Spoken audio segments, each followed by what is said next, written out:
کیا ہے میرے آقا وہ کون لوگ ہیں جن پر انبیاء اور شہداء رشک کرتے ہیں؟ تو میرے آقا فرماتے ہیں کہ وہ وہی لوگ ہیں جو بغیر کسی قرابت داری دنیاوی تعلقات لین دین کے علاوہ اللہ کی رحمت سے لوگوں میں محبوب ہو گئے. بس خدا کی قسم ان کے چہرے منور ہوں گے، نہ انہیں کسی قسم کا خوف ہوگا.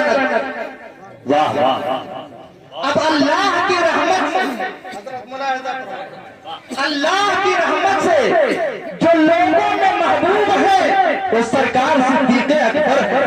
جو اللہ کی رحمت سے لوگوں میں محبوب ہے وہ عمر فاروق اعظم ہے. جو اللہ کی رحمت سے لوگوں میں محبوب ہے وہ عثمان غنی ہے. جو اللہ کی رحمت سے لوگوں میں محبوب ہے وہ فاتح خیبر مولائے کائنات ہے.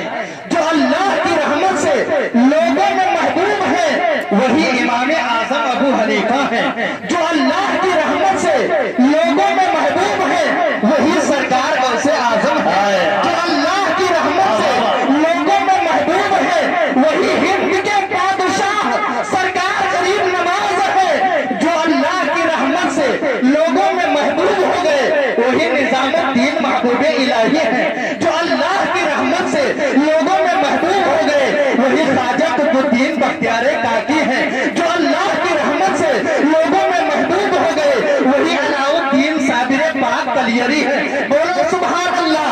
جو اللہ کی رحمت سے لوگوں میں محبوب ہو گئے وہی سرکار کی چھوٹا ہے. جو اللہ کی رحمت سے لوگوں میں محبوب ہو گئے وہی سرکار غازی ہے. جو اللہ کی رحمت سے لوگوں میں محبوب ہو گئے وہی سرکار وارث فلاح ہے. جو اللہ کی رحمت سے لوگوں میں محبوب ہو گئے وہی امام اہل سنت ہے. وہی سرکار اعلیٰ حضرت ہے. جو اللہ کی رحمت سے لوگوں میں محبوب ہو گئے وہی سرکار حجت الاسلام ہے.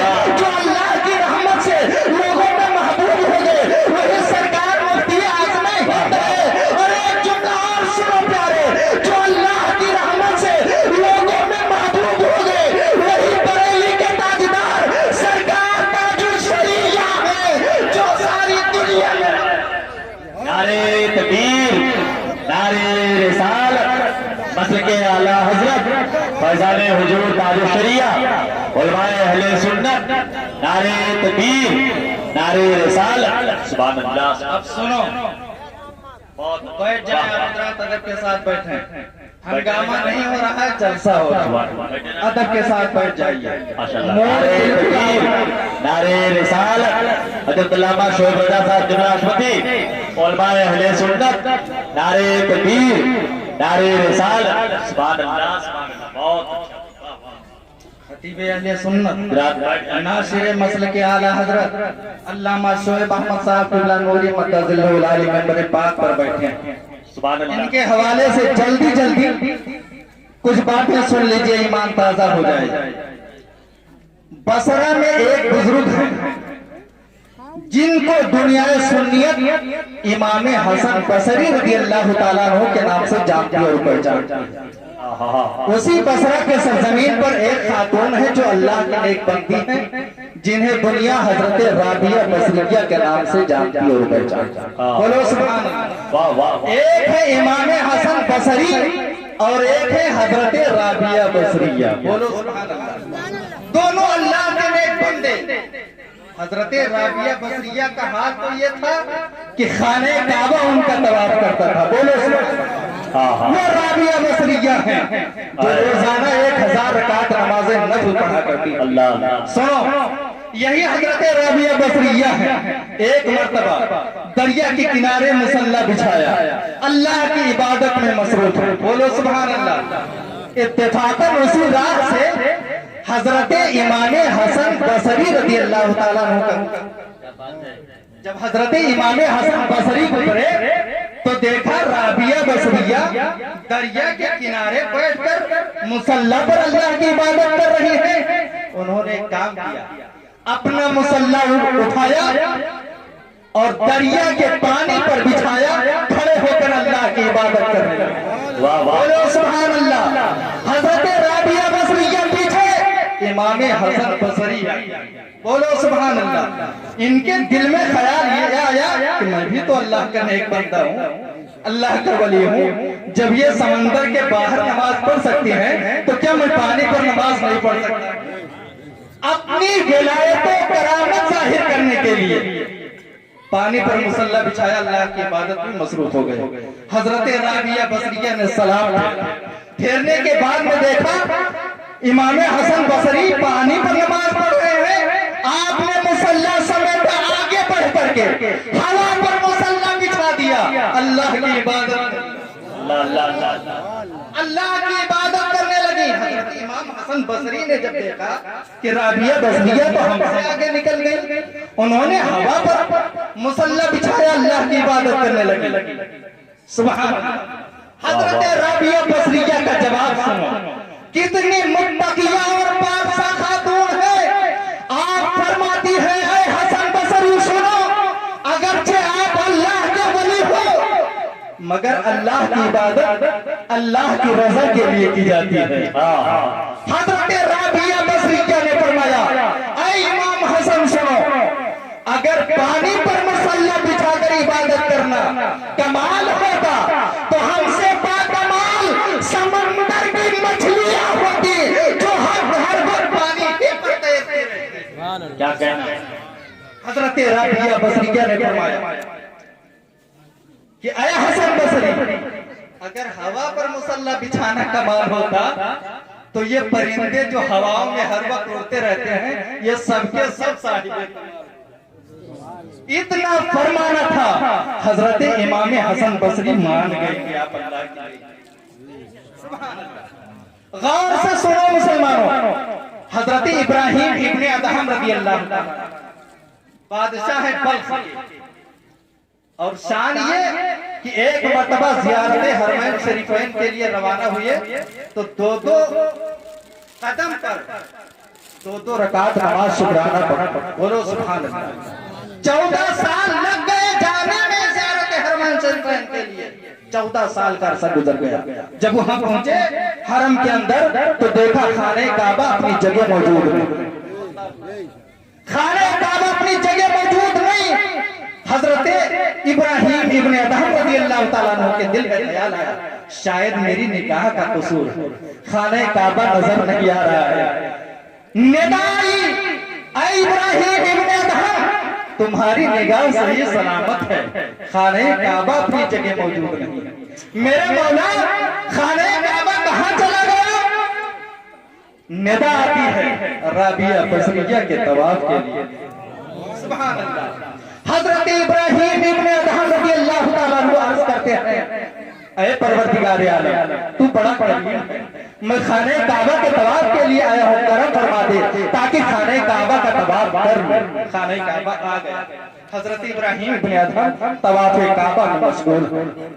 سارے ارکان ادا کرنے کے بعد میں جب واپس آئے رابعہ بصریہ سے جب ملاقات ہوئی تو حضرت ابراہیم ابن ادہم نے پوچھا اے رابعہ بصریہ، خانہ کعبہ تمہارے طواف کے لیے آتا ہے، تم نے کون سا عمل کیا؟ حضرت رابعہ بصریہ فرماتی ہے اے ابراہیم ابن ادہم سنو، لوگ حج کرنے کے لیے جاتے ہیں، خانہ کعبہ کو تلاش کر اس کا طواف کرتے ہیں، مگر رابعہ بصریہ اس کو تلاش کرتی ہیں جس نے خانہ کعبہ کو میں جو عبادت کرتی ہوں اللہ کی رضا کی۔ سبحان اللہ۔ یہی واقعہ مکمل سن لیجئے، بس میں اپنی گفتگو ختم کر رہا ہوں۔ حضرت ابراہیم ابن ادہم رضی اللہ تعالی عنہ بلخ کے بادشاہ جو انصاف کرتے سرا کی روشنی میں کرتے، بڑے متقی، بڑے پرہیزگار، سبحان اللہ۔ حضرت ابراہیم ابن ادہم رضی اللہ تعالیٰ عنہ ایک مرتبہ اپنے شاہی محل کے اوپر مصلی بچھایا، عبادت کرنے لگے۔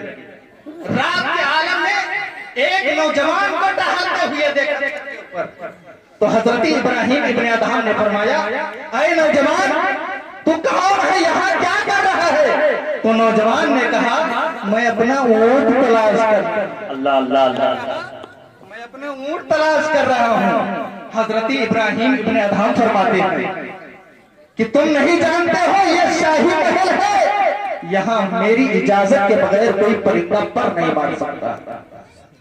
تیرا اونٹ یہاں کیسے آ جائے گا؟ اگر اونٹ کی تلاش ہے تو جنگلوں بیابان میں چلے جاؤ۔ اتنا کہنا تھا کہ وہ شخص پلٹے حضرت ابراہیم ابن ادہم کے طرف اور فرمایا، اے بلخ کے بادشاہ ابراہیم ابن ادہم، اگر میرا اونٹ آپ کے محل پر نہیں مل سکتا ہے تو یاد رکھنا پروردگار عالم کی تلاش کر رہے ہو، وہ پروردگار بھی شاہی محل ہے۔ اللہ اللہ، واہ واہ واہ، اگر پروردگار کی تلاش ہے تو یہ شاہی محل چھوڑ دیجیے، کیا کہنا، لوگوں سے ناطہ توڑ لیجیے، پھر جنگلوں بیابان میں نکلیے جہاں میرا اونٹ ملے گا۔ سبحان اللہ۔ جب سنا حضرت ابراہیم ابن ادہم نے تو خدا کی قسم سمجھ گئے کہ یہ کہنے والا کوئی عام آدمی نہیں ہے بلکہ اللہ کا فرشتہ ہے جو میری رہنمائی کرے۔ آئے محل کے اندر، شاہی لباس اتار دیا، پھٹے پرانے لباس میں ملبوس ہو کر پیچھے والے راستے سے اپنے تخت شاہی کو ٹھوکر مارا اور باہر نکل گئے۔ جاتے جاتے دریا کے کنارے پہنچے، مسلح بچھایا، اپنی گدڑی نکالی، سوئی لے کر اسی گدڑی کو سل دیا۔ بولو سبحان اللہ۔ واہ واہ واہ، جب صبح ہوئی تو رعایا نے شاہی محل کو گھیر لیا، ہر کوئی آیا ہے۔ آج بلخ کے بادشاہ سرکار ابن ادہم، سرکار ابراہیم ابن ادہم ہمارا فیصلہ فرمائیں، ہمارا فیصلہ فرمائیں گے۔ دیکھتے دیکھتے کافی دن نکل آیا، لیکن حضرت ابراہیم ابن ادہم کا پتہ نہ چلا، کہاں چلے گئے؟ لوگوں نے پوچھا ابراہیم ابن ادہم کہاں ہیں؟ اندر سے آواز آئی، خدا بہتر جانے کی۔ اللہ اکبر۔ لوگوں کی آنکھوں میں آنسو آ گئے کہ اتنا متقی پرہیزگار بادشاہ ہمیں زندگی میں نہیں دیکھتا، ہمارے سرکار کہاں چلے گئے؟ چلو تلاش کرتے۔ بولو سبحان اللہ۔ رعایا سب کے سب چل پڑے حضرت ابراہیم ابن ادہم کی تلاش کرتے کرتے جب دریا کے کنارے پہنچے، دیکھا حضرت ابراہیم ابن ادہم رضی اللہ تعالیٰ عنہ اپنی گدڑی سل رہی ہے، سوئی سے اپنی پھٹی پرانی گدڑی سل رہی ہے۔ کارندوں نے قدموں میں گر کر عرض کی، میرے سرکار یہ جگہ آپ کے لیے نہیں ہے بلکہ وہی جگہ آپ کے لیے ہے، ہم سے کیا خطا ہو گئی کہ آپ نے ہم کو چھوڑ دیا، آپ یہاں چلے آئے۔ چلیے سرکار وہاں ہم لوگوں کا فیصلہ فرمائیے۔ حضرت ابراہیم ابن ادہم فرماتے ہیں میں نہیں جا سکتا۔ لوگوں نے عرض کی سرکار آپ کیوں نہیں جائیں گے؟ کہا میں خدا کی تلاش میں نکلا۔ کہا خدا تو جہاں چاہو وہاں مل جائے گا، چلو میرے آقا۔ حضرت ابراہیم ابن ادہم نے جب وہی سوئی، کیا کہنا، وہی سوئی جو لوہے کی مہین اور باریک سوئی تھی دریا میں پھینک دیا۔ کہا اے میرے کارندوں، اگر سوئی تلاش کر کے مجھے واپس دے دو تو میں چلنے کے لیے تیار۔ کیا بات ہے، تاریخ بتاتی ہے لوگ ڈوب گئے، دریا میں چپکے گئے تھے سب کے سب، دریا کی خاک چھان ماری، سوئی کا پتہ نہ چلا، سوئی کا پتہ نہ چلا۔ عرض کی سرکار ہم لوگ پریشان ہو گئی، سوئی نہیں مل رہی ہے۔ کہا سنو، جب اتنی محنت کرنے کے باوجود ایک سوئی نہیں تلاش کرتے ہو تو میں پروردگار کو کیسے؟ اللہ، واہ واہ واہ، کہا ٹھہرو میں بتاتا ہوں سوئی کہاں ہے۔ آپ نے آواز دی اے سمندر کی مچھلیوں، اللہ و رسول کا واسطہ میری سوئی واپس کر۔ حکومت دیکھو اللہ کے ولیوں، کیا بات ہے، طاقت و پاور دیکھو اللہ کے ولیوں کی۔ فرمایا اے دریا کی مچھلیوں نکلو اور ہماری سوئی۔ جب یہ آواز دی سمندر میں جتنی مچھلیاں سب کے سب اپنے منہ کو کھولے ہوئے دریا کے کنارے نکلی۔ تاریخ بتاتی ہے ہر مچھلی کے منہ میں سونے کی سوئی تھی، سونے کی سوئی تھی۔ واہ واہ، تو حضرت ابراہیم ابن ادہم فرماتے ہیں نہیں، مجھے سونے